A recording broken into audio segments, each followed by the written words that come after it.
and peace. The review meeting for the 6th Meghalaya Games was held yesterday at Soil and Water Conservation Department, which was attended by various committees to ensure the success of the Games.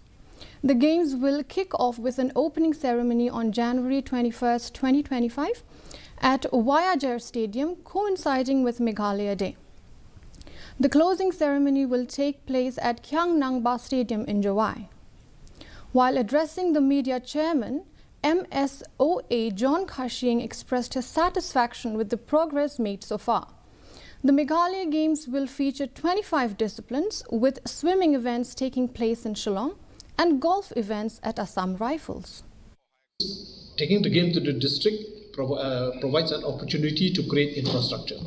So we are very happy and grateful also to Gyangnambak College for parting away with part of their land to give us this opportunity to the government to create this swimming pool. So a 25-meter pool is work is already in progress. The finals of the